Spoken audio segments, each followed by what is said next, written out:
প্রতিদিন সকালে রুটিন মাফিক কাজ করি। আর এতে করে আমি সারাদিন শান্তি এবং ফ্রেশ মন নিয়ে কাটাতে পারি এবং মাঝে মাঝে অবসর সময়গুলোতে আমি অন্যান্য কাজ করে নিই। সকালবেলা সমস্ত কাজ যদি আপনি স্টেপ বাই স্টেপ করতে পারেন তাহলে কিন্তু সত্যি আপুরা অনেক দিনের অনেকটা সময় ফ্রি পাওয়া যায়। তো আমি সকালে ঘুম থেকে উঠে সমস্ত কাজ ঘরের মধ্যে আগে শেষ করে নিই। এরপরে বাহিরে যত কাজ থাকে সেগুলো করে নিই। ঘরের 85% কাজ কিন্তু বিছানা গুছানো, আলনা গুছানো থেকে শেষ হয়ে যায়।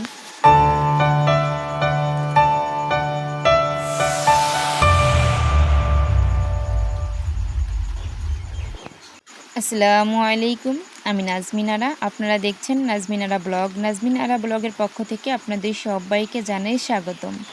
কাছে এবং দূরে, দেশ এবং দেশের বাহিরে যারা আমার ভিডিওটা দেখছেন, আশা করছি আল্লাহর অশেষ রহমতে আপনারা সকলেই ভালো আছেন। আমিও আলহামদুলিল্লাহ আপনাদের সকলের দোয়ায় ভালো আছি। সকালবেলা ভোর 5টা থেকে শুরু করে 7টা পর্যন্ত স্টেপ বাই স্টেপ আমার যত সংসারে বাসি কাজকর্ম থাকে সেগুলো আমি শেষ করে নেওয়ার চেষ্টা করি। এতে করে দেখা যাচ্ছে দিনের অর্ধেক টাইম আমি ফ্রি থাকতে পারি। আর ওই অর্ধেক টাইমগুলোতে না আমি বিভিন্ন ধরনের কাজ করি, যেমন হাতের কাজ, সেলাই মেশিনের কাজ, কুশি কাটার কাজ, কাঁথা সেলাই, বিভিন্ন ধরনের কাজ আমি করে থাকি। তো সকালবেলা আমি চেষ্টা করি যেন আমি সকালের কাজগুলো আগে স্টেপ বাই স্টেপ করে নিব। যেমন ঘুম থেকে উঠে দরজাটা খুলে ঘরটা ঝাড়ু দিয়ে এরপরে বিছানাটা গুছানো, এই কাজগুলো আমি আগে ফলো করি, যাতে করে দেখা যাচ্ছে কি বাহিরে যখন যাব তখন তো আর ঘরে আসা তেমন একটা হবে না। কারণ বাহিরে গ্রামের বাড়িতে কিন্তু বাহিরে বিভিন্ন ধরনের কাজ থাকে, উঠান ঝাড়ু দেওয়া, থালা বাসন, হাঁড়ি পাতিল, এগুলা কিন্তু কলপারে যেয়ে মাজা ধোয়া করতে হয়, গোসলখানা পরিষ্কার করা, তারপরে কাপড় চোপড় ধোয়া, সব কিছু কিন্তু বাহিরে, ঘরের মধ্যে আর তেমন কিছু থাকে না। এ কারণে আমি সর্বপ্রথম চেষ্টা করি ঘুম থেকে উঠে ফ্রেশ হয়ে যতটুকু ইবাদত বন্দেগি করার থাকে সেটা কিন্তু আমি অফ ক্যামেরাতে করে নিই। এরপরে শুরু করি আমার সংসারের সমস্ত কাজ। তো ফার্স্টে যেটা করি সেটা হচ্ছে দরজাটা খুলে ঘরটা ঝাড়ু দেওয়ার চেষ্টা করি, বা ঘরের কোথাও কোনো জিনিসপত্রে ময়লা আছে কিনা সেটা আমি পরিষ্কার করে নিই। আসলে যেটা চোখে পড়বে, যখন যেটা চোখে পড়ে না তখন যদি সেটা করে নিই, আর তাহলে কিন্তু অন্য সময় ধরে বসে থাকা লাগে না। আসলে চোখে যখন পড়বে তখনই করে ফেলবেন, তখন দেখবেন কি আপনার কাজটা হয়ে গেছে। আর আপনি যদি মনে করেন না এই কাজটা পরে করব, তাহলে না ওই কাজটা আমি দেখেছি থেকে যায়, ওই কাজটা আর সহজে হয় না। তো যখনকার কাজ তখনই যদি করতে পারেন না, তাহলে আসলে অনেক ভালো হয়। সবসময় চেষ্টা করবেন এখন দেখেছি এখনই করব। কখনো এটা ভাড়া করবেন না যে আমি 2টা কথা বলতেছি একজনের সঙ্গে, তো কথা বলতে থাকে ওটা পরে করব, তাহলে কিন্তু আপনি পিছনে পড়ে যাবেন। আর জীবনে 1টা মিনিট পিছনে পড়ে যাওয়া মানেই কিন্তু আপনি ভেঙে পড়া। আমি মনে করি যেটা জীবনে 1টা মিনিটের কিন্তু অনেক মূল্য, সেটা আমাদেরকে কাজে লাগাতে হবে। আপনি যদি আপনার সময়টা কাজে লাগাতে পারেন তাহলে কিন্তু আপনি সাফল্য।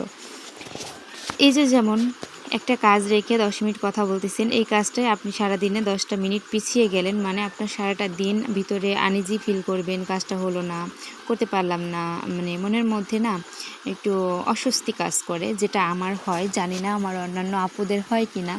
আমি মনে করি যে আপুরা গুছালো পরিপাটি, ম্যাক্সিমাম আপুদেরই কিন্তু এমন আনইজি হয়। এক একটা মানুষ এক একটা চরিত্রের এক একটা রকমের হয়ে থাকে, যার যার চিন্তাভাবনা আসলে অন্যরকম।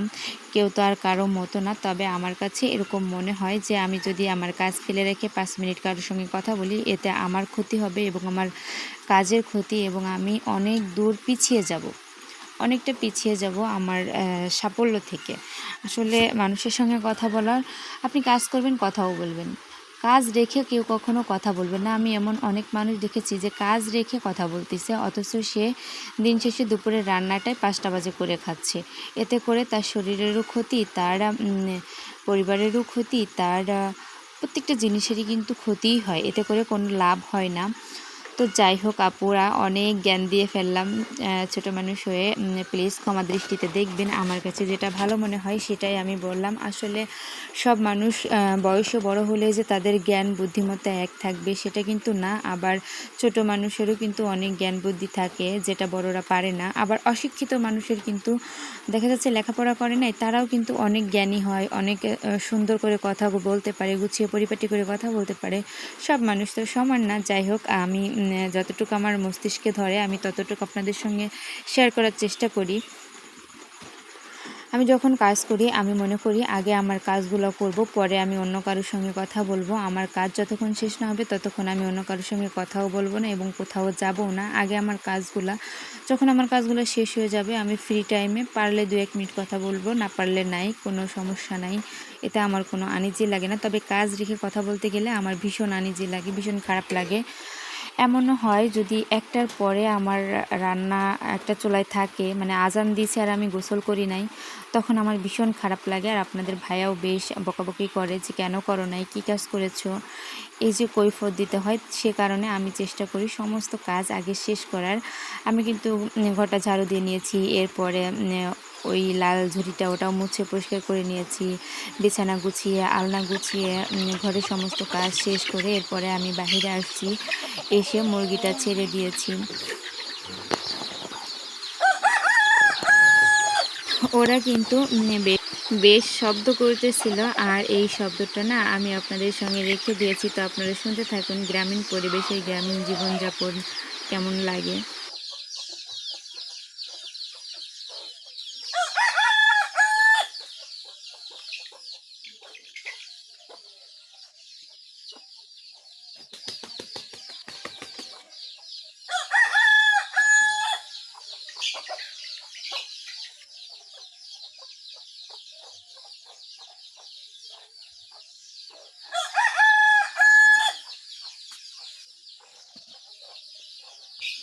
যার যেটা কাজ সে সেটাই করবে। আমি মুরগির খোপটা খুলে দিয়েছি, এরপরে ওরা দৌড়াদৌড়ি করতেছে, এটাই স্বাভাবিক। তো এতক্ষণ যারা আমার ভিডিওটা দেখছেন সবাই ভালো থাকবেন, সুস্থ থাকবেন। আর লাস্ট পর্যায়ে আমি কিন্তু সকালের নাস্তাটা বউয়া ভাত আর পটল আর চিংড়ি মাছের ভর্তা করেছিলাম। সবাই ভালো থাকবেন, সুস্থ থাকবেন। আল্লাহ হাফেজ।